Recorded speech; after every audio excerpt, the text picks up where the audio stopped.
We're good. Okay, so we're here for the first class of Judaism 101 in theory. It keeps going on.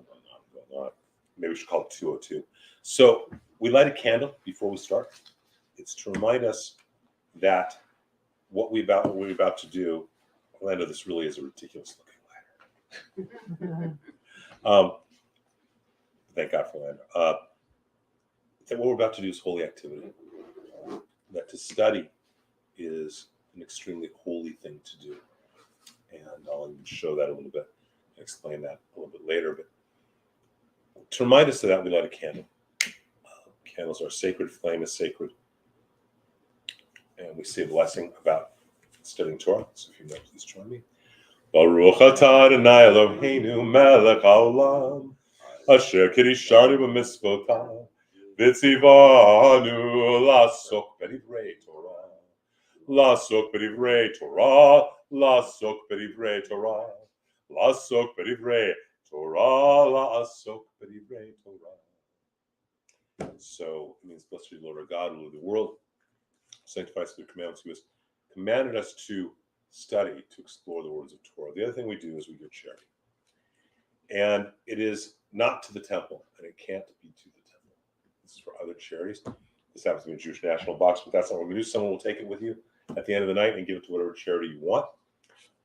The idea is that this way the angel of charity blesses our study, and so that we are able to study that more beautifully and interesting. Okay. May I ask a question about the lighting of the candle? Yes. Is it also because you say the blessing for studying Torah, and then you do nothing action? No, because the action we're doing is studying Torah. This is a Hasidic custom.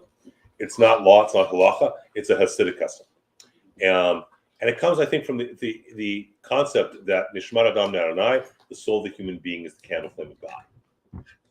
So we study as long as we're on it, because you'll realize very, very quickly. If you're online and you want to jump in with a question, just type it in, and we'll get to it. You'll realize very, very quickly that this is a non-linear class. In other words, it will ramble and go wherever it goes and rambles. So when someone says, how long does it last? The answer is as long as it takes. I will show you something, though, very quickly. We'll come back. We're not quite there yet for this. So this is when we're going to start, but now we're starting before that, so that makes sense. In Hebrew, there is a line. And every letter is either on top of the line or the letter is below the line, whatever it may be. It hangs from the line, right? If you look at a Torah that has scored and the letters come. With one exception, the Hebrew letter, Lamed, is above, on, and below the line. Lamed is a word as well. Lilmod means to study and to teach. And part of that is the understanding, our understanding as Jews, that when we are studying and teaching, learning holy work, that in fact, that crosses all boundaries and all worlds. So it's a sacred activity. So lighting a candle is just to help remind us that. I'm going to erase that so that I don't get lost where we are. Okay. First things, a Tanakh. Everyone should get a Hebrew Bible. This is a Tanakh. Okay? That's what it's called. I'll pass a couple other ones around as well.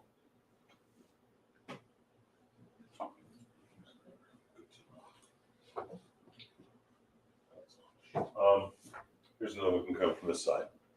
I would recommend the two translations I would recommend. Go ahead and pass that on. Is either this one, which is Art Scroll, or this one, which is JPS. They're both direct Hebrew to English translations. It is not the Old Testament, because Old Testament implies what? You can speak loudly. We're Jews. There's a New Testament. Right, and there's not. We don't accept that, so it's the Hebrew Scriptures. And it's actually an acronym. Tanakh stands for, the T stands for Torah, which is the first 5 books. Anyone know the names of them? Go on. Genesis. What do you think they are? Exodus. Leviticus, Deuteronomy, and Numbers. Wrong. Bereshit, Shemot, Vayikra, Bamidbar, Devarim. As we go through, you're going to understand why that's the case. So the book Leviticus, as an example, is about the Levites, the priests of Israel. So they call it Leviticus, but actually the name of the book is Vayikra, which means and he called. And it's a double entendre about how we call to God and God calls to us. The book of Numbers is actually not about numbers at all. It's called Bamidbar. It means being in the wilderness. It's about the journey. So you want to get a Tanakh. Torah is the first 5 books. The N stands for Nevi'im, meaning prophets. That's the prophetic section. All those guys that make prophets, Jeremiah, Isaiah, Ezekiel, all those guys. And then Ketuvim, which is writings. Okay? That's Psalms, Job, Proverbs, those kind of books. Okay? I'm going to bring in a bunch of books for you guys to look at, to pass around each week. Really didn't bring many tonight for a number of reasons. There's some religious Why is it translated to numbers if it's not? Why do they? Because it starts talking about the numbers of how many people are going and traveling through the desert. Because they didn't want to stay in the wilderness. Because they didn't want to admit that they watered for 40 years to find the only land without oil. They didn't want to ask for directions. So, and Ketuvim, which means prophets or writings. There are commentaries on each of these kind of things, and we will get to them, and I'm going to show you a bunch of different books. But for right now, this is a book that you really want to get a Tanakh. And if you look at the top of your syllabus, which is also online, you'll see some recommended books, and this is included in it. Okay? Another recommended book is a book called The Jewish Way. I believe I have a copy of it here somewhere. There we go. This is The Jewish Way. This is an amazing, amazing book. Do you guys have this book? No. This is an amazing book. Do you have this? No. This is really extraordinary. It's written by a Reform rabbi. I'm pretty sure Rabbi Greenberg's a Reform rabbi. Would you pass that back to me, please? Since I'm going to need it. Thank you. And it's a fabulous book called Living the Holidays. And it is an understanding. It goes through all the holidays in Judaism, including Shabbat. And it tells you what they're about. It tells you why we do them. It tells you how to do them. It's just this great book about the Jewish holidays. So it really is an important book to get. So that you will really, if you're in any form looking in terms of converting, doing the conversion process, this is a fabulous, fabulous book to get. There are a couple other books that are on here that I will recommend and show to you as we go on.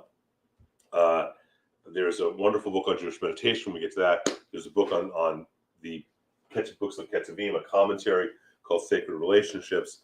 I have questions about the author, but I still recommend the book. There's another book in terms of mysticism under the table. And there's also a book called Treasury of Jewish Folklore. We have a copy over there, a copy over here somewhere, but I'm not exactly sure where. Treasury of Jewish Folklore is a fabulous book to get the gestalt of Judaism. It's just stories. That's all it is. But it gives you the feeling of Judaism, and it's stories throughout thousands of years. Okay? So let's talk about this introduction, this concept of Judaism. What is Judaism? What is it about? So first of all, there are two concepts that are primary in Jewish theology that make us different than other cultures. I mean, there are a lot, but these two especially. One is faith versus action.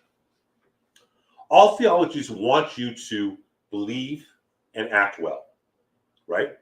But if you can only do one of those two things, then you're Catholic. Anyone know Catholics? I was a Catholic. Until The converts I know were all Catholic. the recovery. Look, I taught at a Catholic university and I loved it. So I taught at Loyola Marymount. So I have nothing bad to say. I disagree with some things. That's Because okay. I do too. But that's okay. They as Eugene Bishop once phrased it, a Catholic priest will never understand a Jew's connection to Israel, and a Jew will never understand how a bunch of old men go into a building and white smoke comes out and suddenly one of them is infallible. So there's a lot of stuff. But in Catholicism, if you could only have faith in God or act righteously, which should you do? Have faith in God. Why? Because faith trumps Exactly. Action. Because the priest can forgive you, right? You get your last rites and everything's cool. In Judaism, we want you to have faith and action, but Yerushalmi Talmud actually says that, and we'll learn what that is in a number of weeks, that God says, better you should not believe in me, but act righteously with each other. Ours is action-based, okay? And that's a radical difference in a lot of ways. It makes us unlike everybody else. And as a result, it makes us disliked. How many of you were Rosh Hashanah? I think I talked about it in Rosh Hashanah. Yes. Dislike of the unlike. Yeah. Okay. And it makes us unlike because it's not just, oh, forgive me, Father. Let me make a donation. All is good. It's you got to go fix things. You got to do things. That's not always so good. The other thing is we have a unique, for many reasons, a unique place in history. When the Dalai Lama was thrown out of Tibet, one of the first groups of people he met with were rabbis. How many of you knew that? Okay. And the reason was he wanted to know how they survived outside their native lands. He wanted to destroy an indigenous culture, take them off their land. Okay. And that's the easiest way. We've survived 2,000 years without being on our native lands. And that came about through what is called by cultural anthropologists a portable homeland. We stopped being a people of the land and became a people of the book. Okay, and the book is not just the Tanakh, the book is also every Siddur. Doesn't matter which one. Okay? Doesn't matter which of the Siddur. This is a prayer book. So, and we're going to go through those too. So, the point is that we became about action and we became where we could go anywhere and still be Jews. You didn't have to go to the temple and do the sacrifice there. Does that make sense to everybody? Okay. Now let's talk a little bit more about Judaism and some basic concepts in it. I'm going to ask that you look in your handout, which is hopefully complete. And you will see a page. Is there any extras? Orlando, do we have more handouts? Orlando is a the faces down. Oh, no one remembers that. You remember. No one remembers Danny Kaye?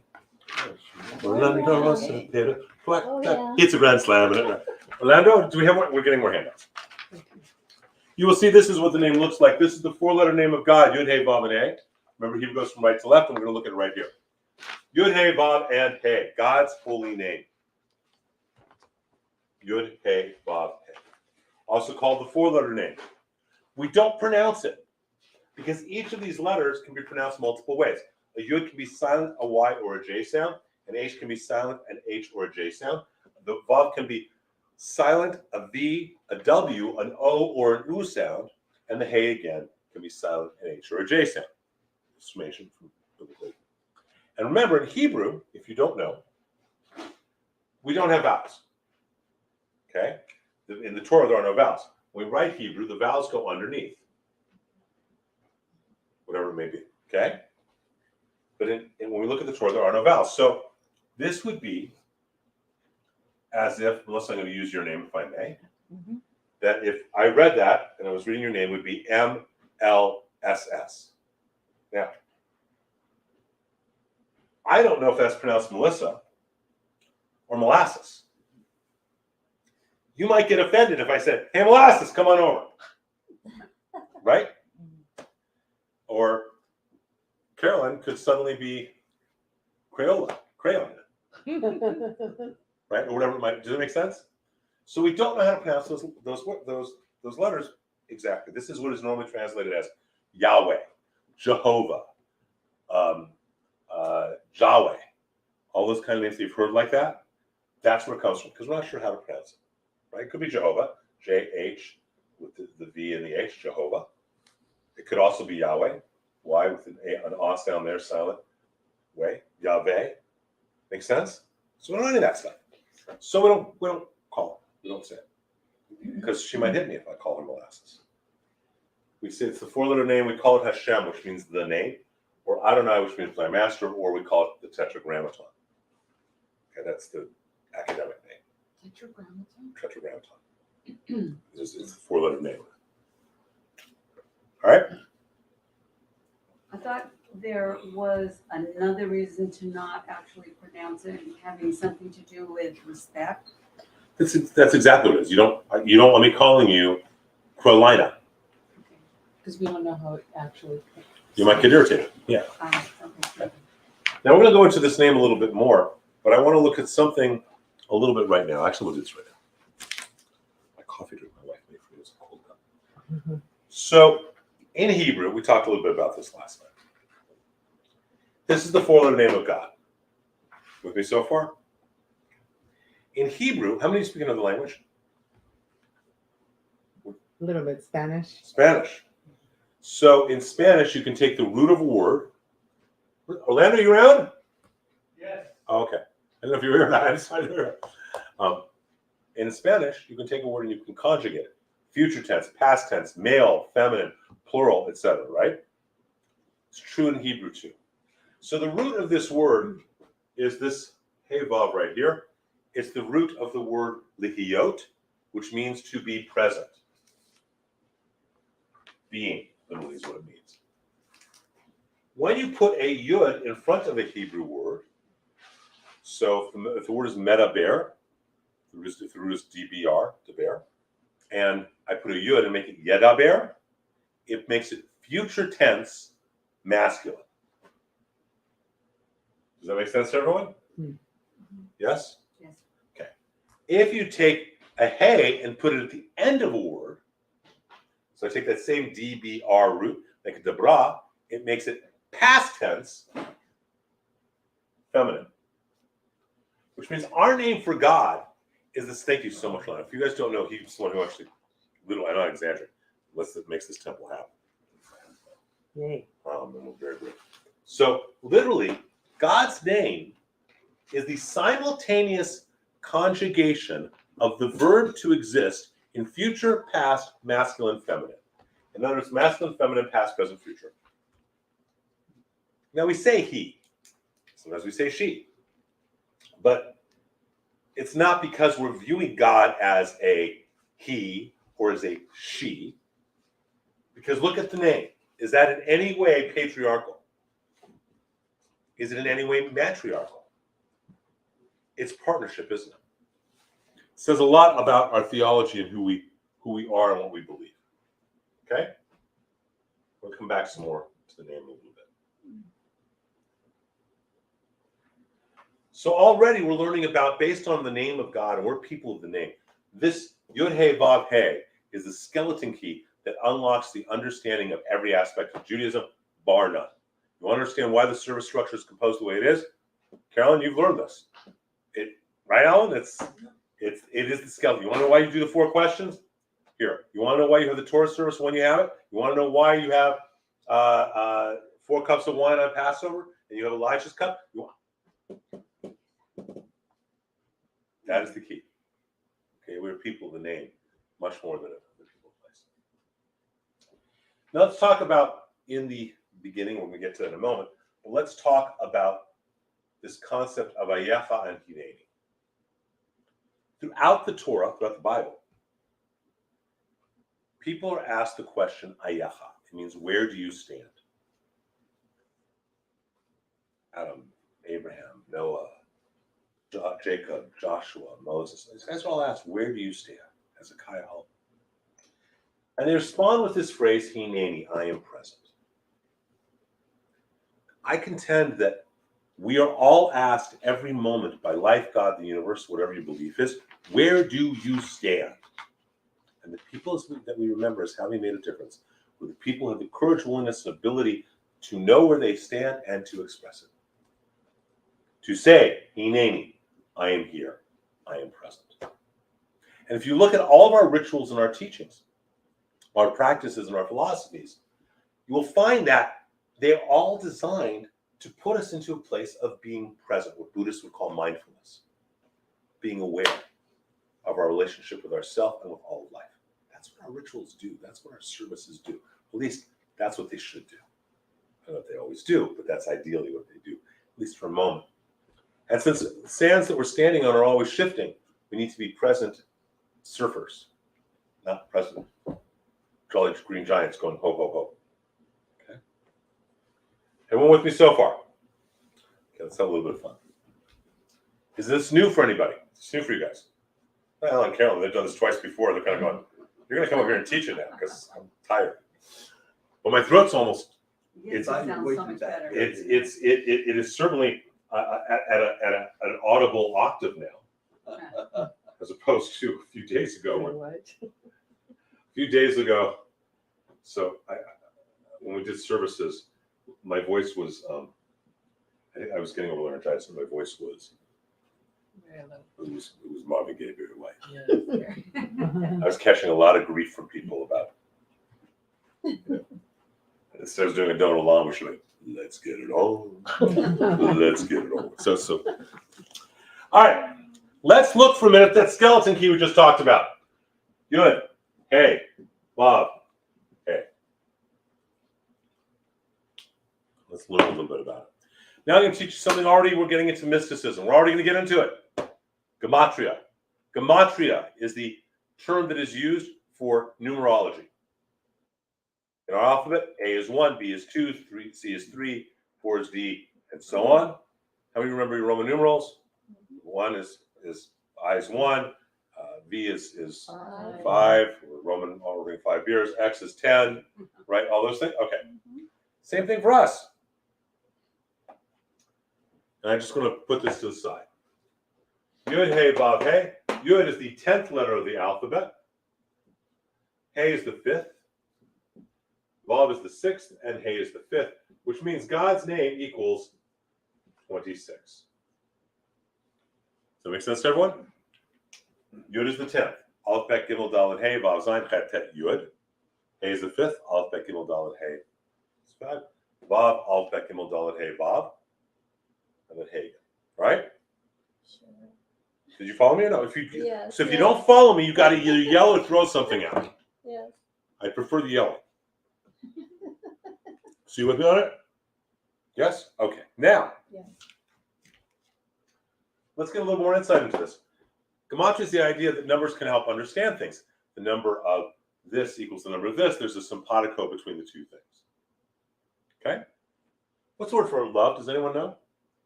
Did you say Abba? You can't answer that. Throw something. Ahava. Ahava is love. Forgive me, I don't usually print. I'm not going to print this with writing. Ahava. And does anyone know the numerical value of Ahava? Aleph is 1, Hey is 5, Bet is 2, and Hey is 5, meaning the value for the word for love is 13. So this is God, this is love. Everyone with me? Yes. Which means that when we really are experiencing and aware of our love for God, which equals 13, and God's love for us, which equals 13, 13 plus 13 equals? Now we know what God's name is. You just gave me a look, Lois. It's just because you did this last time I took the class to it. I didn't get it. Did you get it this time? I got it. Okay. All right. I have a question. Yes. See, I struggle with this kind of stuff personally because I Speak loudly so the mic can hear you too. I struggle with this type of approach because I really believe what you said, which is that Judaism is not faith-based, it's action-oriented. Right. And this kind of feelingness, this idea of loving God seems very Christian. But I may be wrong. Well, we're going to experience that, but I would say that most Christian attitudes did come from us. I see. And even the Christian attitudes, some no big deal. Some of you see me do this. Maybe I'll drink for just a second, please. I mean, Jews were about action and not miracles. Oh, Walking on water, it's no big deal. So thank you. And mine was lemon scented. So look, feeling love is not. I talked about this a few years back. In Judaism, love is not a feeling. Okay? God doesn't equal love. God equals God. Period. But Judaism is not a feeling.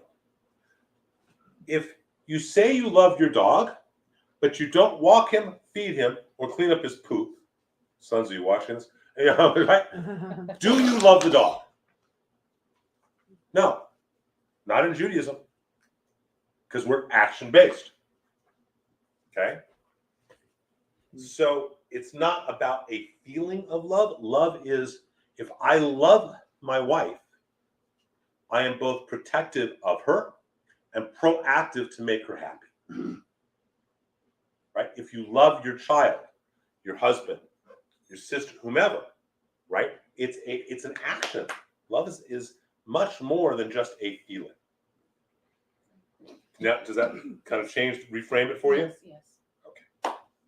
So you're okay with this now? Yes. Okay, we can all go home. Yes, I understand that each letter has a value to it, correct. but what is the importance of coming up with a total of those values?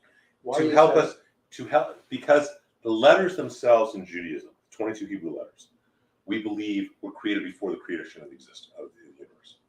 And the Torah is the blueprint of the universe. And the letters themselves have power. We're going to explore that in just a minute. But the idea that there's a whole book called Sefer HaBahir, which is 2,000 years old, a book of mysticism, understanding, much of it is about understanding the power of the letters. Because there is power to them. And how they're made and what they are made of, and etc. So because they have a numerical value as well, it's the idea of saying that this is consonant, this has a relationship. See if I can give you an example and see if this helps. I've never tried this before. We'll try.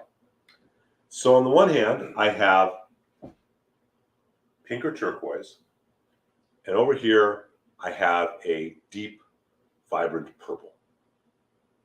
Okay? And over here I have flute music, same column with the, and over here I have really intense rock and roll or really serious hardcore jazz or lots of bass and saxophone. Okay, and over here I have the water music, or Handel or Haydn, something like that. And over here I have Beethoven's Fifth. Right. Over here I have. I'll give you an example. So over here, we're gonna pick a drink. Okay, now so you've got the idea of both columns, right? So I'm gonna give you an alcoholic drink, and I want you to tell me which column it goes into. Chardonnay Probably this one. with the turquoise and the flute, right? Guinness, I don't know. heavy Scotch, tequila. How's that? Oh, tequila. Probably put that over there. Well, for some, yes, right. We are synesthetic beings. Our minds have created and closed certain synapses so we can function in the physical world. But the reality is we're synesthetic. And letters are also, this is part of the same kind of thing. So when you understand the numerical value of a word, you can see how it's consonant, how it relates to or similar to another word that has the same numerical value. Does that make sense? That help a little bit? I'm working on it. Okay. Then look at it this way. If I want to experience God, right, God's name, I want to know what it really means. If I am aware and experience my love of God, and I'm aware and experiencing God's love of me, I get an idea of what that is. Gives us a pathway, modality. Who here is a mother or father? Okay. Oh, yeah. So I'm going to use you as an example. Actually, I'll use both of you as an example. Your baby was born. Baby was born. You knew what love was, and you felt love at the same time, didn't you? Absolutely. Transcendent moment. Mhm. All it's doing is giving us a pathway, right? So we can be in any present. All right, everyone with me so far? Okay, so like I told you, we'll just get lost in tangents. I have no issue with. All right. Now remember this for God's name for just a minute. I'd like everyone to look at this letter. This is Aleph. This is the first Hebrew letter in the alphabet. This is the only silent letter in all of Hebrew alphabet because in ancient Hebrew, Ayin was pronounced Ayin. Okay, the Shema was not said Shema Yisrael or Shema Yisrael. Okay, and you know why we changed it. So, Sefer Haba here, which we were just referring to, says that this Aleph is actually, so this is the Aleph. That's what it looks like. Okay, and what Sefer Bahir teaches us is that that Aleph is actually one Vav and two Yuds. Can you all see that? You all see that? Right? That's what a Yud is. A little big long line for Vav. That's the Yud, that's the Vav. You ever see it? Okay. Now remember we talked about numerical value. The numerical value of Vav is 6, and the numerical value of Yud is 10. So on the one hand, Aleph equals 1 because it's the first letter. It also equals 26, which is the same number as what? God. You can only really understand God's name in the pure silence. Make sense? Now, what are you realizing all of a sudden? In other traditions, often you have the faith tradition and then their mystical tradition, right? But that's not Judaism. Judaism is a mystical monism, in that everything is part of one God. It is about the unification of that. What has happened is, there's a saying in the Tao Te Ching by Lao Tzu. Right? How many of you know about the Tao Te Ching Chinese? Okay. Here's one of his A1 verses. He has a quote, and he says, "The Tao that can be spoken is not the eternal Tao." Right? And he makes these wonderful comments like that. It is in the silence that we can find things. And he makes this great quote. He says, to the one who does not know the Tao, a cup is a cup and a tree is a tree. To the student of the Tao, a cup is no longer a cup and a tree is no longer a tree. To the master of the Tao, a cup is a cup and a tree is a tree. It's a much deeper level. Judaism is more like Taoism in many ways than it is like Christianity, in terms of its understanding of the universe. Does that make sense to everyone? Why say that? Judaism is looking at the deeper level. It's about all of our exercises, our theology, our practices. They're all so that we can see the world in a deeper way, experience the world in a deeper way. It's not that mysticism is outside of our tradition. No, it's that our tradition is about what is called Yehud, which means unification. Okay. And being aware of it. I tell this story all the time. The little boy is very brilliant. He goes to college. All the other students make fun of him. They say, if you're smart, we'll give you $1 if you can tell me where God is. He says, I'll give you $10 if you can tell me where he isn't. Mm-hmm. We have trained ourselves to not see divinity, experience divinity in every moment, and yet isn't every moment divine? Right? Isn't every moment unique and special and a gift? And that's the experience of God's love. And it goes back and forth. Where you experience your love for God and God's love for us, the more you understand the name, the more you understand the name, the more you experience that love. Now you've heard the phrase that we are made in the image of God. How many of you have heard that phrase before? Okay. So I have a question. Someone please answer, because I just, does that mean God has a large nose and a ponytail? You're supposed to say, Rabbi, you don't have a large nose. Right? Does it? Yes or no? No. But we're made in God's image. So the answer is, this is the image of God. And if you turn it, instead of horizontally, and you make it vertical, and you turn the page, you will see what the image of God looks like when placed vertically.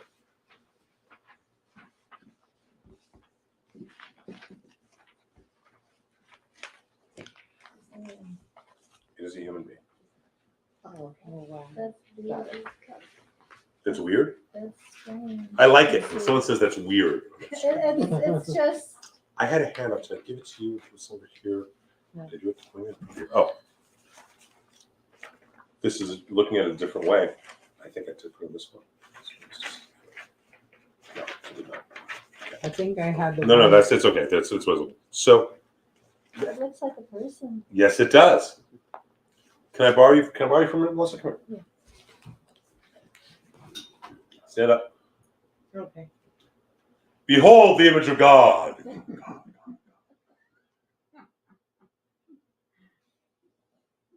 You don't see it? There's the yud. There's the hey. There's the vav. There's the hey.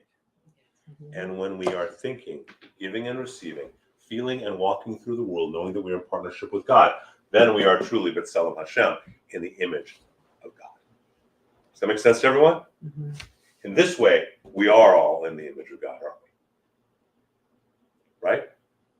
Everyone with me still? Okay. We having fun yet? How many of you have gotten new cocktail party knowledge? That you can like show up at a cocktail party with your other, your Jewish friend. Start acting smarmy and you can say, yeah, well. Okay? Let's look at something else now. The very first word of the Torah. Everyone's got this, right? I can get rid of that, right? So the very first word of the Torah is a word that you will see on your handout, and it looks like this. Okay? Looks like this. And hopefully my pens will all work on this. The word is Bereshit.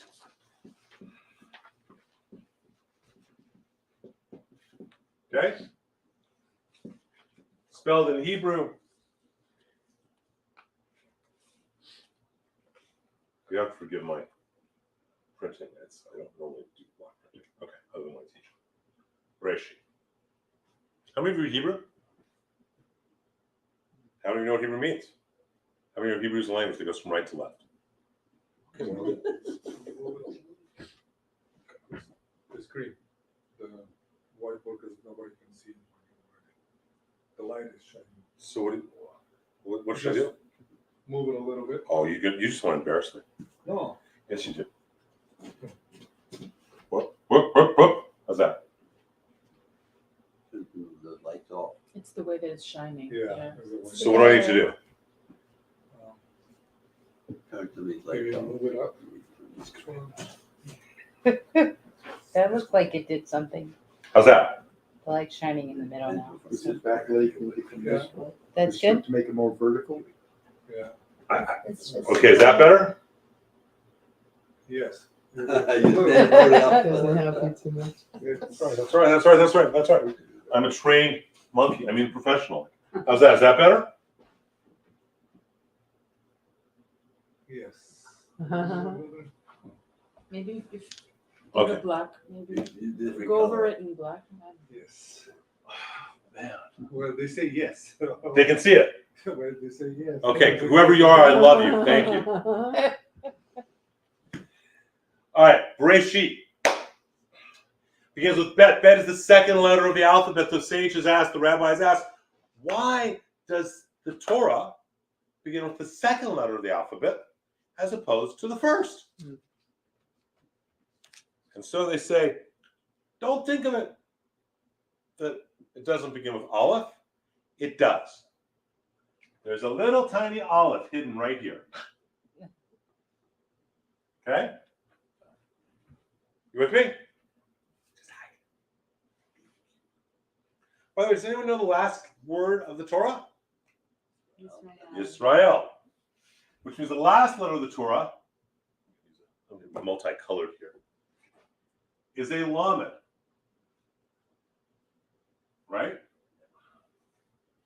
Does anyone know what lamed and the last letter, the first letter, spelled the word lev? Up here. Lev, which means heart. Okay? And we say our heart connects the Torah, and the Torah connects our heart, because the last letter of the Torah is an L, lamed, and the first letter is a va, a vet, a v, and so we say that about the heart. How many of you guys have heard that before? You've heard that before? Okay. From you yesterday, yes. So, just remember that little bit about lamed and vet for a minute, okay? This is a word that does not exist in Hebrew. It is an improper conjugation. We know that it has to do with the beginning of something. We know that it has to do with being in the head or something. But it's like saying supercalifragilisticexpialidocious. It's not a real word. Now, if I say supercalifragilisticexpialidocious, you know that that word is something that's grand and big, right? Super is in it and ends with the IOUS on it, right? So we know, but what's the word mean? Reshit's like supercalifragilisticexpialidocious. Okay. So, but let's look, and our sages spent pages and pages on what this one word means. We study and we study and we study, and it's commentary and commentary and commentary from Rambam and Bachya and Ramban and Rashi, from Levi Yitzhak, from every commentary, every commentator you can think, ancient and modern, about different things. But let's look at something for a minute. First thing I'm going to tell you is that we can take these letters. Does anyone play Scrabble here? Anyone play anagrams? Word jumble, right? Where there's a bunch of letters and you make them into different words. Oh, yeah. Okay, we can spell the letters Bereshit. If you transpose the letters around, you know what it spells? Shirat Av, which means the song of the Father. Now you know how powerful music is in Judaism. Literally the word of creation. But here's another piece. This is a model that tells us how to manifest anything in the universe. It tells us how God created. So, if I take I have a really dark pen. Do you have the other red pen? Put it somewhere. Probably lost it. Do another. Maybe I lost it. So like 20 of these. Okay, nothing more about that. All right, so let's try maybe black one. If you take the first letter, the second to last letter, and the last letter, they spell the word bait. This means house or container. Okay?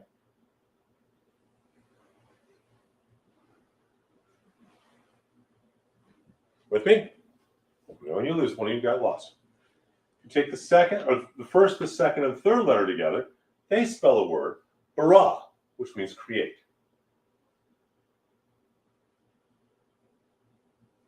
If you take the second, third, and fourth letters, they spell a word, rosh, which means head or intellect.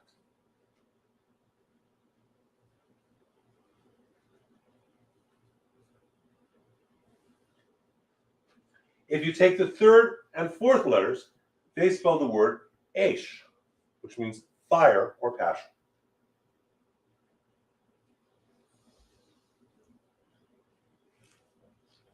If you take the third, fourth, fifth letters, they spell a word called Ishi, which means my human being.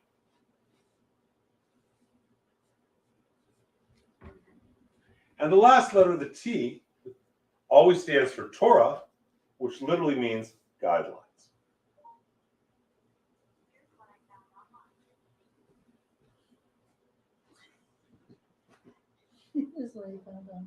Godliness. I'm not exactly sure how that happened. What that's new. Okay. It talked to me. It doesn't usually do that. So, everyone see how each of these letter combinations spells a different concept, right? Yes? Yes. Yes? Okay. So remember I said the last letter and the first letter spell the word heart, but there is a hidden aleph in the middle of it, the silent place in your heart. So you want to know how to create something? Go in the silent place of your heart, create a container of what you want to create with your intellect and your passion. Create it and give it guidelines. And that's how you manifest and create anything in the universe. How many did I lose? No, I didn't lose anybody. I quit. I retired. Not quit. I retired. I could never repeat it, but I understand what you're saying. Actually, I don't get to retire. My friend Rob McCoy reminded me once that Moses didn't get to retire. Neither do we. So you want to create a piece of music because the silent part in your heart says you want to create a piece of music. The container you realize is, okay, I'm going to create a string quartet. You create what you want with both your intellect and your passion. Is it 3/4 time or 4/4 time? Is it upbeat? Is it slow? What is it? And so you're giving it guidelines to live by. What key? Isn't that how you create anything? A piece of art, a relationship, a business.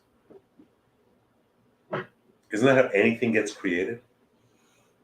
And there's the roadmap in the first word of Torah. Does that make sense to everyone? Okay. So we haven't even started. Remember you said you want to start at the beginning of Torah, and I said no, we start before the beginning. That's what I meant. We haven't. Now we're going to actually start. Okay. But is everyone kind of following through? This is hidden in plain sight, isn't it? Right? It's right there. It's the first word of the Torah. So let's do a little Torah study. Because I'm a big fan of text, and we're going to need to. All right. Excuse me. I'm not putting my glasses. That's okay. I think I can remember this book.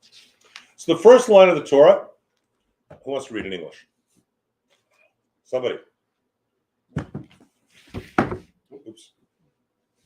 Would you please read Genesis chapter 1, verses 1 through 5? Okay. When God began to create. Yeah, that'll work. Yes? Yep. Okay. When God began to create heaven and earth, the earth being unformed and void, with darkness over the surface of the deep and a wind from God sweeping over the water, God said, "Let there be light." And there was light. God saw that the light was good, and God separated the light from the darkness. God called the light day, and the darkness he called night. And there was evening, and there was morning, the first day. Okay. Everyone's heard that before, right? Pretty good translation. Translation, by definition, is interpretation. Okay? By definition, translation is interpretation. And everything begs, as Rashi speaks on these lines, he says, it begs to be expounded upon. So let's really take apart the words, one word at a time. We'll translate them. Who speaks Hebrew? You speak Hebrew? Relatively fluently? Well enough. Okay. Anyone else speak Hebrew? Okay. That's all right. You can just make sure I'm not she. So good news is she won't even know if I am. That's why I love the Israelis, because they go ahead and do that. Okay. Bereshit bara Elohim. In the beginning, when it began, however we want to define this word, bara Elohim, God created et hashamayim ve'et haaretz, the heavens and the earth, except shamayim, the word for heaven, is composed of two separate words, esh and mayim. Can you all hear esh and mayim in shamayim? Okay. Esh is fire, mayim is water. Okay? Fire is gas, right? So, in the beginning, God created fire, water, and substance. Gas, liquid, and substance. Okay? Ba'aretz hayta tohu v'vohu. And the substance was chaos and confusion. V'choshek al pnei tachom. And there was this darkness on the face of the depths. V'ruach Elohim, and the Spirit of God, merachefet. Merachefet, modern Hebrew, means something else, but merachefet is to move very quickly to create a spark. That's merachefet. Okay? And the Ruach Elohim, the Spirit of God, merachefet, made that very quick motion to create a spark, all panei hamayim, on the face of the waters. But Yomer Elohim, and God said, Yiyor, there will be light, Ve'yor, and there was light. Ve'yira Elohim, and God perceived et ha'or, the light. So this I'll bet you know in Hebrew. What does ki mean in Hebrew? Because. It says right here, Ve'yira Elohim, God perceived et ha'or, the light, ki tov, because it was good. It doesn't say, and God saw the light and it was good. It says, Va'yire Elohim et ha'or, ki tov. God perceived the light because it was good. Why didn't they translate that? Why do they not do that? So that's why we have to study Torah. Okay?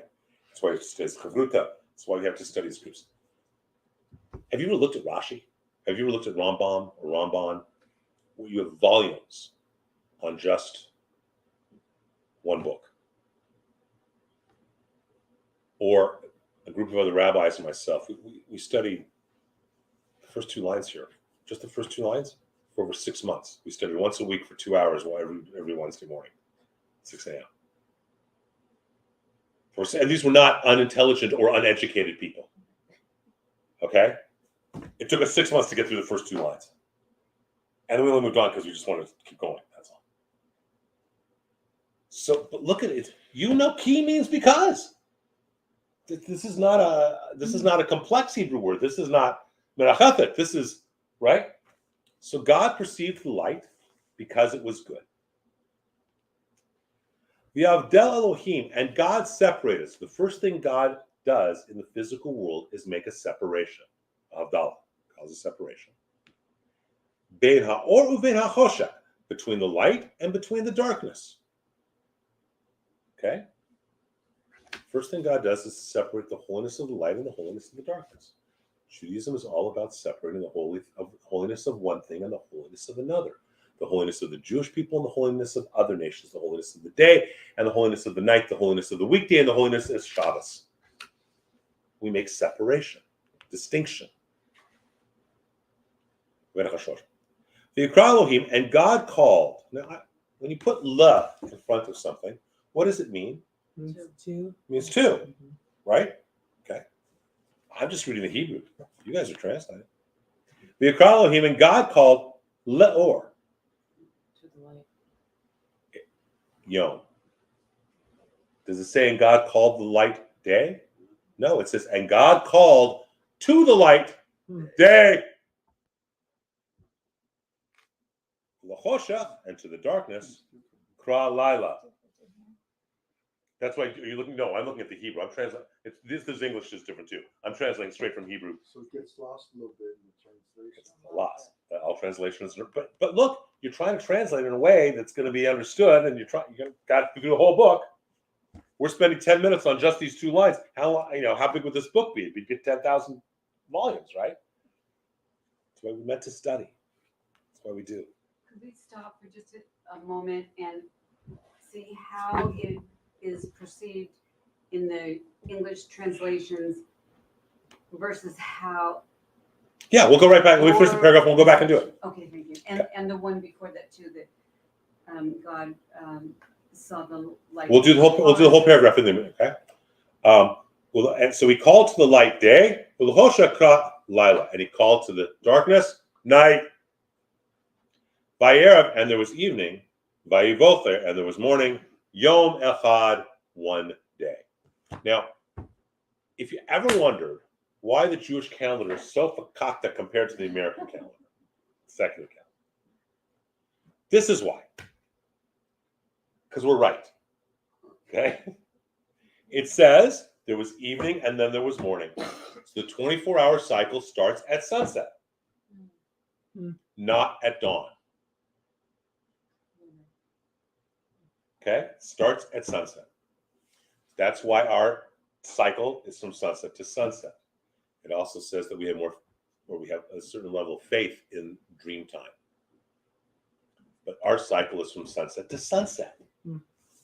If your cycle is not from sunset to sunset, but an arbitrary time like midnight or dawn, whatever other time, it's different than ours. That's why our 24-hour cycle begins at sunset. So someone who is born today at 3 o'clock has a different birthday than someone who was born at 7 o'clock on the same day.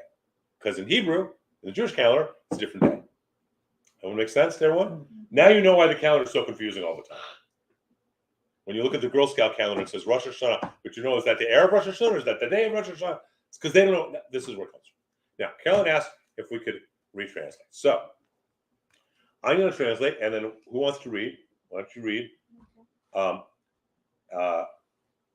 So I'll read, and then you read how. I'll translate the word. I'll read. Yeah, I'll read. I'll try. So in the beginning, when it all began, God created the gas, the heavens, which were composed of gas and liquid and the solidity. What do you have? When God began to create heaven and earth, There you go. the earth. Wait. That's it. Okay. The substance. That's Haikatova. The substance was chaos and confusion. The earth being unformed and void. And there was a darkness on the face of the depths. With darkness over the surface of the deep and a wind. Wait. Okay. The Ruach Elohim and the Spirit of God. Ruach, by the way, is also a word for wind. But the Ruach Elohim, the Spirit of God is the phrase that's used. And the Spirit of God passed very quickly over the face of the waters. Darkness over the surface of the deep and a wind from God sweeping over the water. V'yomer Elohim or V'yor. And God said, there will be light, and there was light. God said, let there be light, and there was light. I don't see that at all. I'm just telling you, it says, Yor does not mean let there be light. It means there will be. Yeah. Right? V'yirah Elohim et ha'or ki tov. And God perceived the light because it was good. God saw that the light was good. V'yavdel Elohim bein ha'or u'bein chosha. And God separated between the darkness and God separated between the light and between the darkness. And God separated the light from the darkness. V'yikra Elohim, and God called the or, and God called V'yikra Elohim l'or yom, and God called to the light day. God called the light day. V'l'choshek kra laila, and to the darkness he called night. And the darkness he called night. V'yi'erev v'yivocher yom echad, and there was evening and there was morning, day one. And there was evening and there was morning, a first day. Okay, that's not all that different. It just doesn't go into the same depth, but it gets a lot of the same concept, because both that and this and that are Hebrew to English translations, right? As opposed to, I don't think we have. We might have one here. Hold on a second. We might. Languages, when they're interpreted, are often different in the way they're. Well, it's language translation is by definition interpretation. So here, this translation says, "In the beginning, God created the heaven and the earth was without form and void, and darkness was upon the face of the deep, and the Spirit of God moved upon the face of the waters. And God said, let there be light, and there was light. And God saw the light, that it was good. And God divided the light from the darkness. And God called the light day, and the darkness he called night. And the evening and the morning were the first day." But somehow, like That's a the Gideon way vibe. that you are describing it was like a very personal, that God had a very personal relationship with his creation. Like when you were saying he perceived the light because it was good. So it's interesting that, the language. So here's another one. And then calling your creation by name. It's a whole different That's relationship, a isn't it? serious, deep metaphysical thing. It's a whole different relationship than what we do. But here's even better, not better, but here's another take on it. I do not have a degree in any hard science. Okay? I'm a social science guy. I studied music composition and theory, and I studied political science at Berkeley. Okay, and then my graduate degree was obviously in rabbinics. I went to Cal, and I took 2 science classes, one of which was astronomy self-paced. Okay, which was sort of the astronomy for dummies. You just got to go through the whole book and then take one test. So you could do it in 1 week. It was easy. I forget what the other one I took. So I'm not a hard science guy. I don't consider myself an expert on modern scientific principles of creation or anything else, but I'm pretty sure that it says here there's liquid, gas, and substance, and then something passes over it all, and there's a big spark, and then there's light and creation. Isn't that the Big Bang?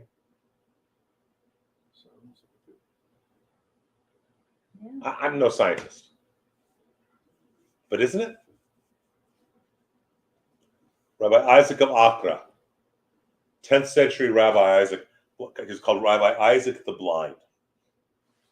Rabbi Isaac of Accra calculates the age of the universe. You can Google this. He calculates the age of the universe based upon intertextual references in the Bible.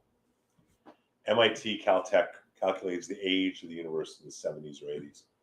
And I think they're off between billions and billions of years by something like 2 or 3%. Wow. That's within a margin of error on one side or the other.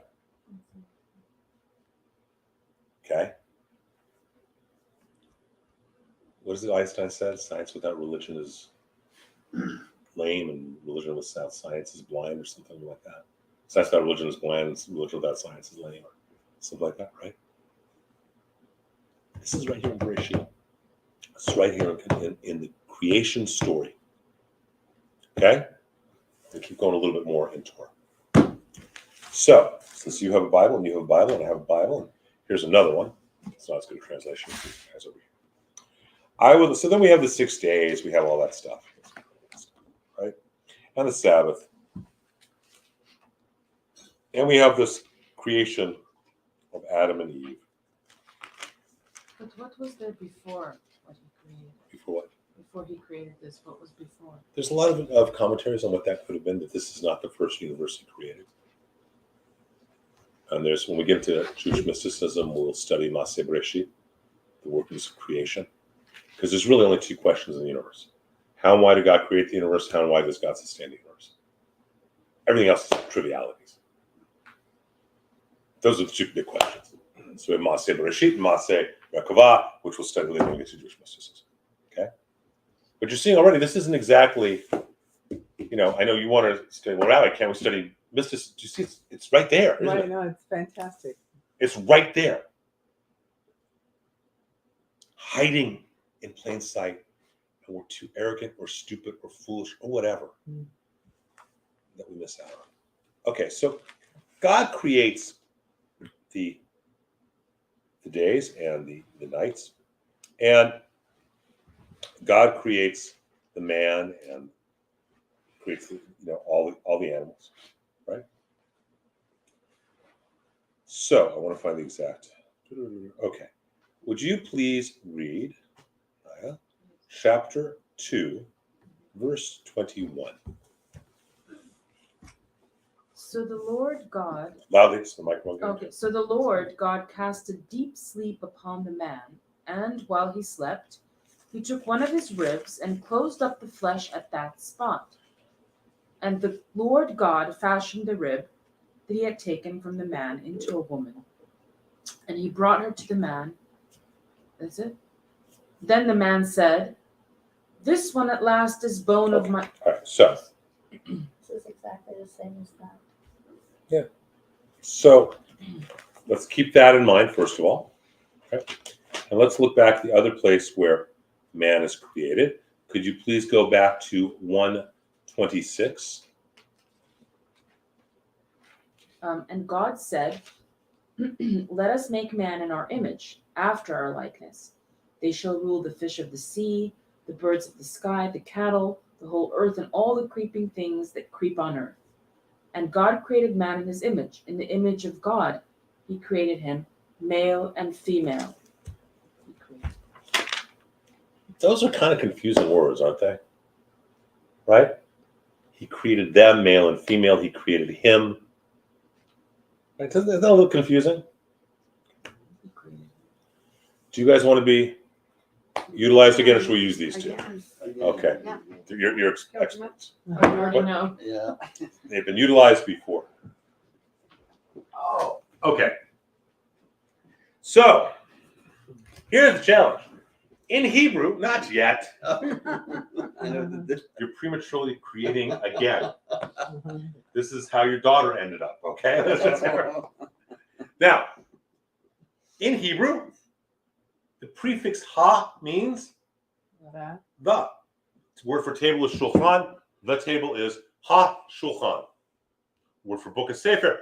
Word for the book is ha-sefer. If you look at this verse in the Hebrew, God creates ha-adam, the human being. Can you read it again? Which the first part? No, the second one. And God said, "Let us make man in our image, after our likeness. They shall rule the fish of the sea, the birds of the sea, the cattle, the whole earth, and all the creeping things that creep on earth." In all this, it's referred to as ha-adam. Right? It goes on. It says, go on, keep going till we'll get male and female. He created them. And God created man in his image. In the image of God, he created him, male and female. He created them. Ha-adam, the human being. Would you be kind enough now? Behold, ha-adam. Male on one side, female on the other, and entirely alone without any relationship, and connected at the ribs. So God puts a deep sleep over them. Sleep! Separates them, turns them around. Awaken! And now we have Adam and Eve. No longer will we have a creature called Ha-Adam. We only have Adam and Eve. Well, Thank you. This is like a working theory, or No, that's what the Hebrew says. but how do you know that it's supposed to be on the one side male and on the other side? Because it says male and female created them. It's both in singular and plural. So it can't be singular and plural. It can't be male and female in singular as one creature unless it's one creature. Make sense? Yeah. So, and then turns around and says, you're a helpmate, as a connecto, which can mean helpmate or in opposition. Okay? So, And how about the part where it says, "Let us make"? man, that's what you was reading. Let us make God in our image. That's what you read 3 times, right? Yes. Yeah. Yeah, I didn't understand why it was Now- plural.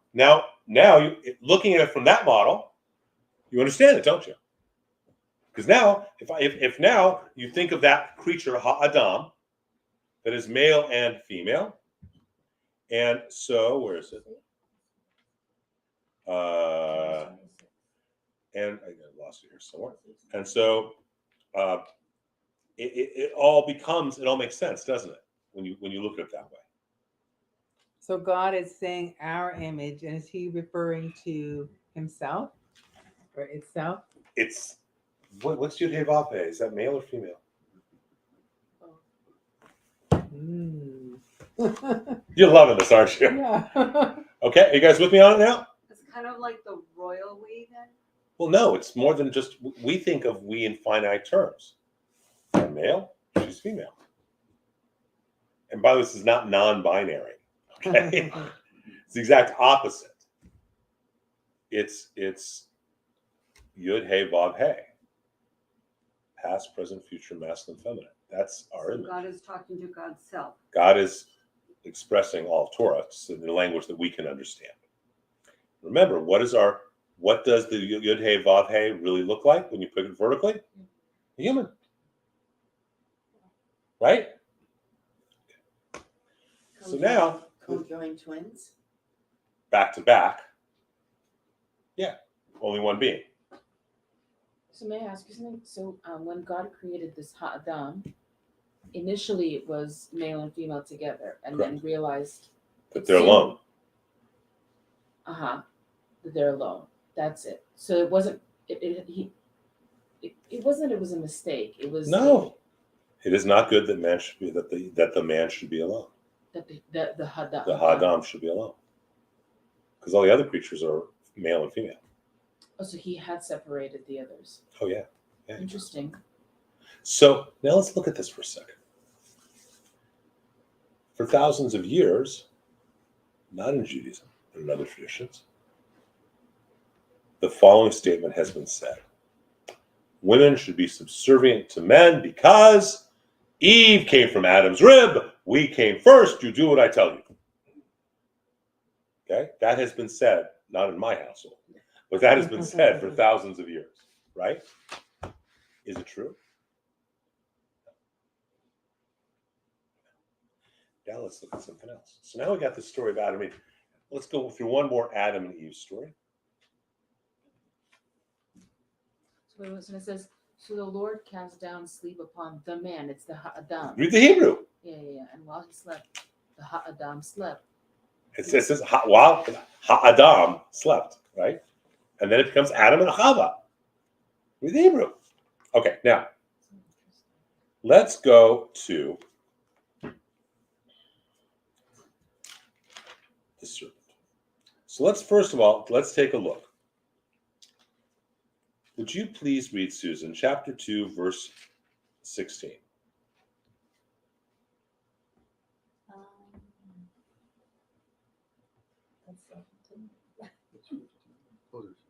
Oh. And the Lord God commanded the man, saying, of every tree of the garden you are free to eat. That's number 16. Keep going. But as for the tree of knowledge of good and bad, you must not eat of it, for as soon as you eat of it, you shall die. Okay. We've all heard that, right? Hmm. Don't eat the fruit. Then now would you please read chapter 3, verse 1?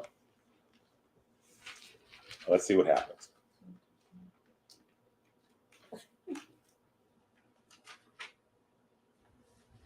The two of them were naked. No, through the next one. Past the nudity. It's family class. Chapter 3, verse 1. Oh, I'm 125. Now the serpent. Chapter 3. Rebecca, you got it? Yeah, I can Okay, read go, that one. Rebecca, go loudly. Now the serpent was more subtle than any beast of the field which the Lord God had made. And he said unto the woman, Yea, hath God said, Ye shall not eat of every tree of the garden? And the woman said unto the serpent, We may eat of the fruit of the trees of the garden, but the fruit of the tree which is in the midst of the garden, God had said, Ye shall not eat it, neither shall ye touch it, lest ye die. Go on. Keep going.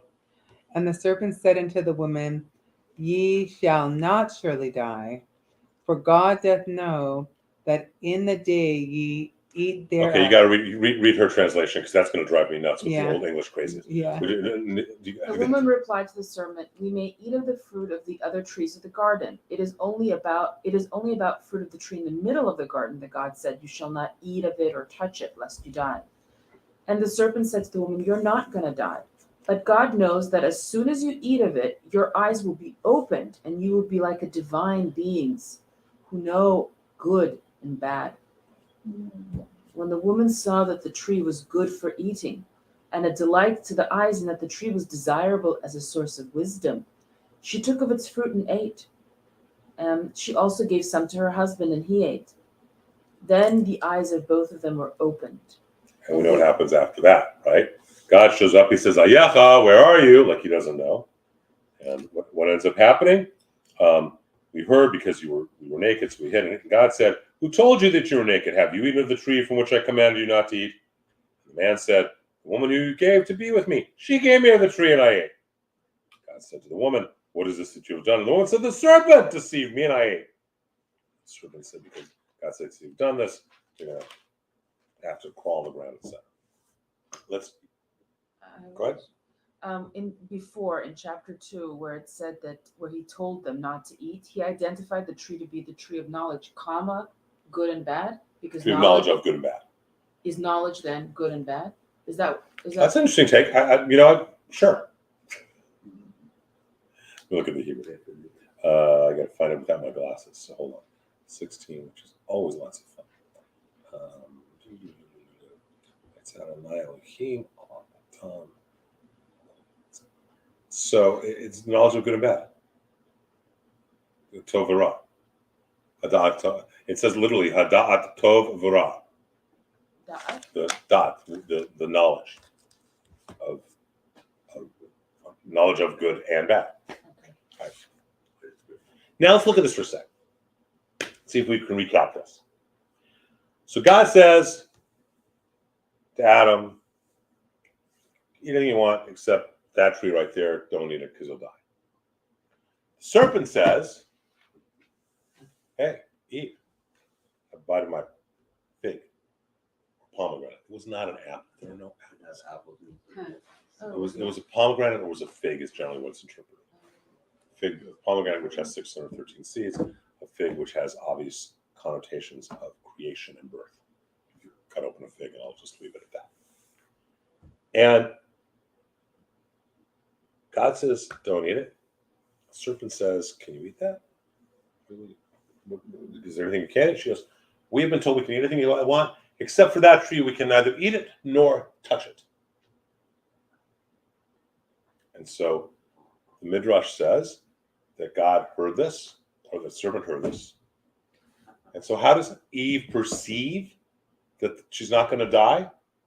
She says that God says you can neither eat it nor touch it. And what does she do? Or what does the serpent do? He pushes her. So she goes bumping into the tree. So Midrash says, and he says, see, you touched it. You didn't die. He goes, oh, well, let me take a bite of it then. Takes a bite of it. Says, hey, Adam, eat this. He knows we're not supposed to. But he makes the great sacrifice for Shalom Bayit, peace in the house. And he eats. He goes out of Eden in order to have peace in the house. That's how much of a value and a priority Judaism places on this concept, Shalom Bayit, peace in the house, peace between couples. So he eats it. And now God comes out. And first of all, God knows all this, right? God says, where are you? Oh, we hid because we're naked. Who told you you're naked? Oh, we ate of the fruit. Adam, did you eat of the fruit? She made me do it. Eve, did you eat of the fruit? The serpent made me do it. So you walk into the kitchen. Your child has chocolate chips on his mouth. The cookie jar is broken on the ground. All over the kitchen floor. And you say, who broke the cookie jar? Do you not know? So why do you say it? Honestly, why do you say it?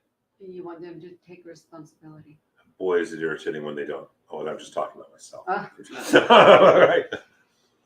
Right? You know what the answer is. I'm not asking.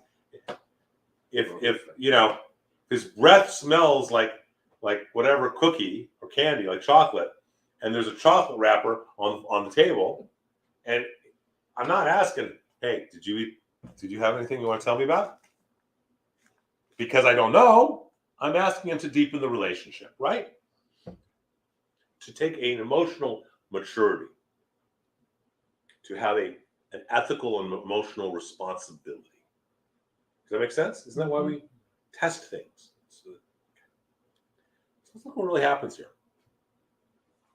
The whole thing is a setup. God says, hey, Adam, eat anything you want.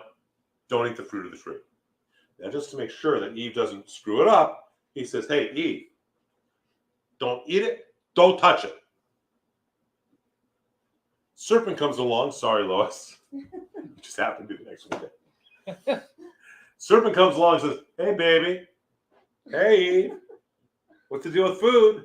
I can eat anything, but the middle one I can't eat or touch. You can't eat or touch it. If I eat it or I touch it, I will die. Oh, okay.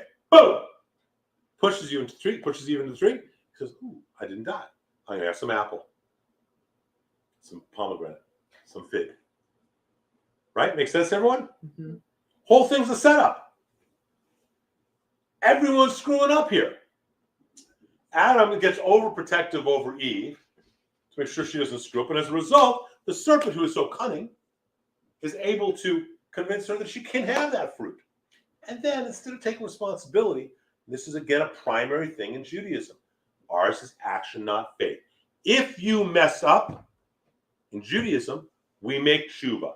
We take responsibility, don't we?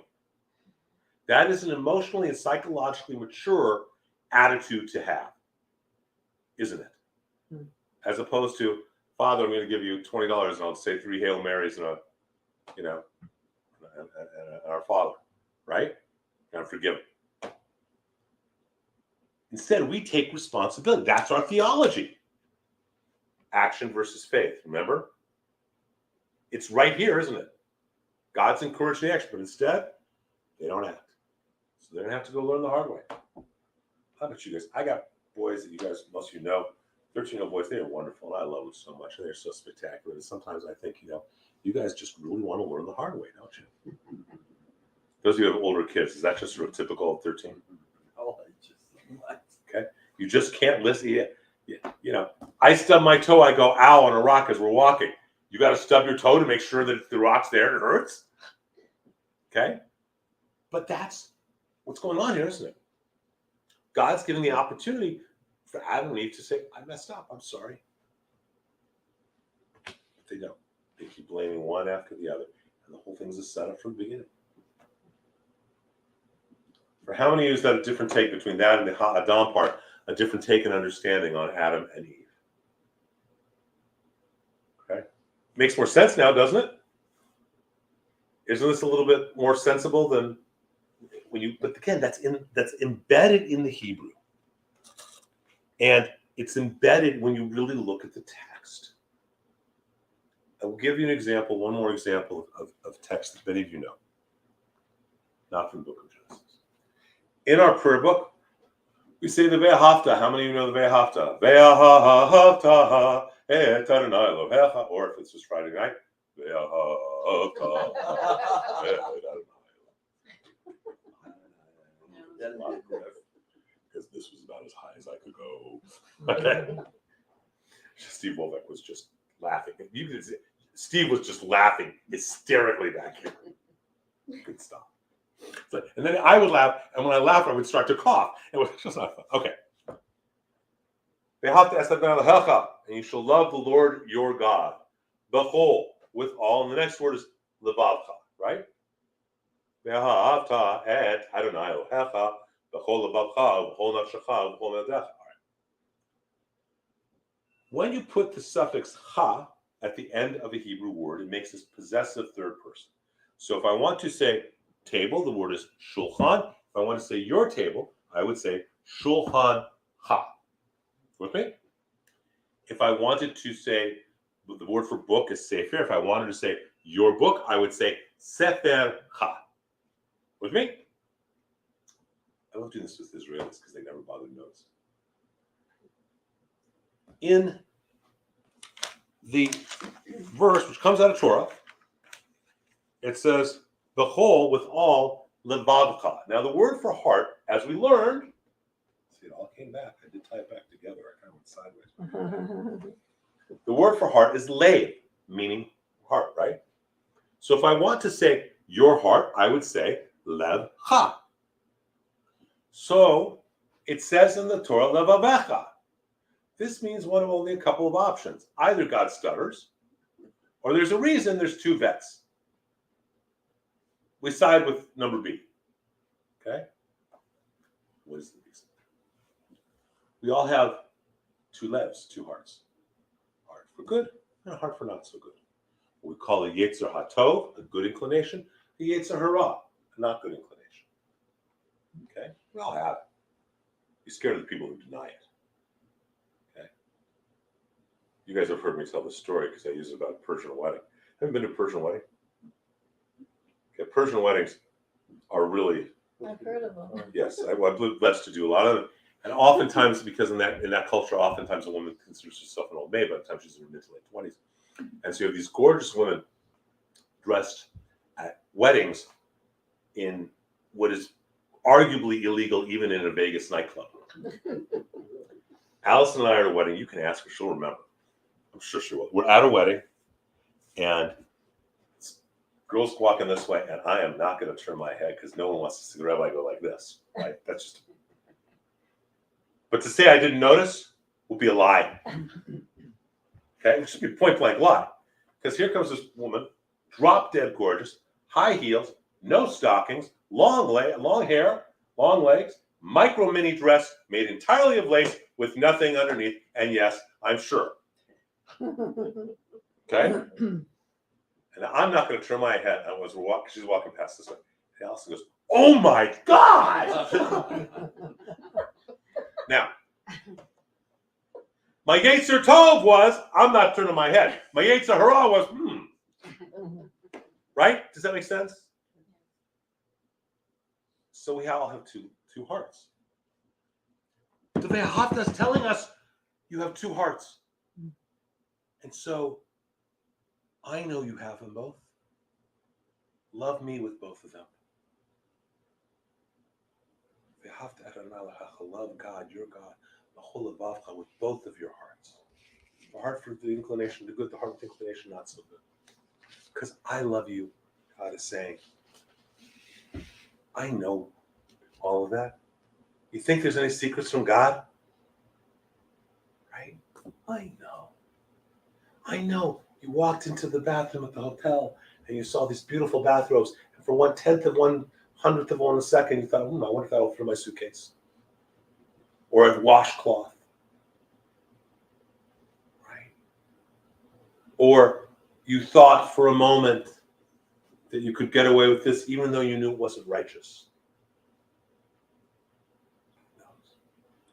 You gotta sing Love Me with both of them. Now, that understanding is right there in the text, isn't it? Because it says Lavavecha. You've been saying the Ve'ahavta how many years, Alan? A lot. How many years? Lots, right? Right, lots of years, right? We're saying the Ve'ahavta. Ever bother noticing that the word's wrong? God recognizes our hearts, and that's really what God wants us to always embrace. Not only the good inclination, the heart that wants to do good, but another concept. This is the concept we'll end with tonight.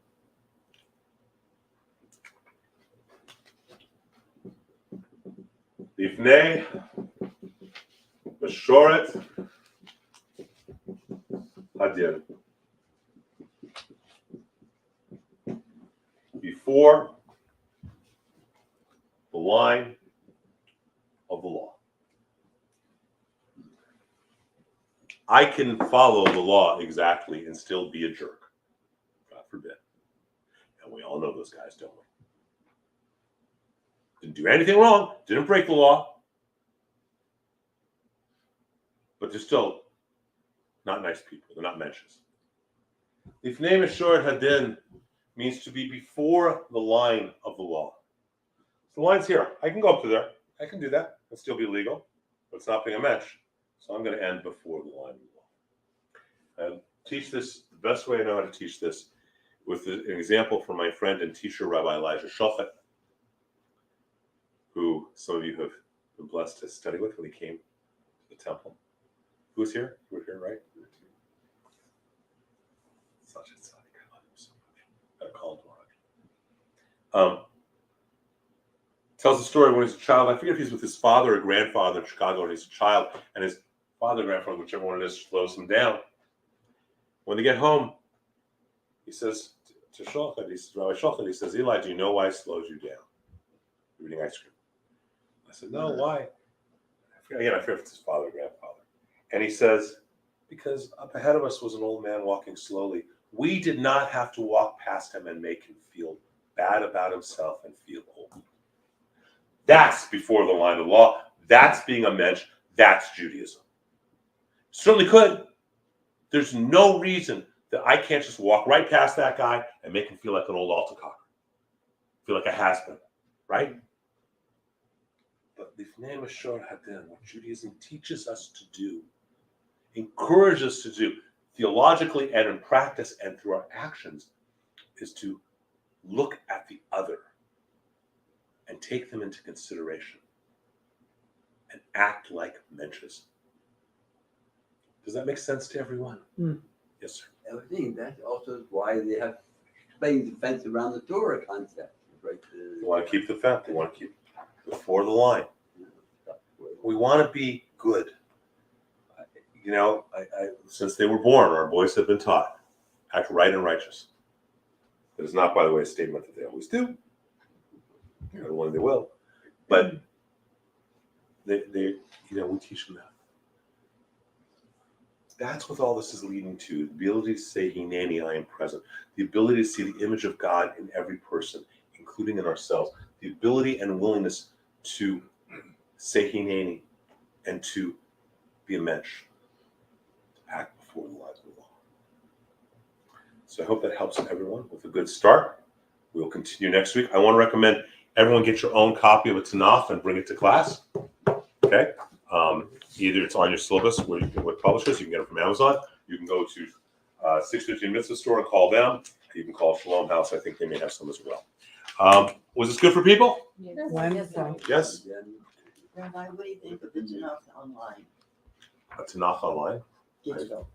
I never looked at it. Who's it published by? I would assume all of them can be online I don't know. versus the printed page. I don't know. I can't comment because I don't know. Well, I don't want to comment on something I know nothing about. I do that enough as it is. Safari. So it's next Are Monday. you talking about yes? Safaria? Safari. Oh, Safaria is a good translation of everything, actually. Yes. That's right. Safaria is a good translation of everything. So next Monday?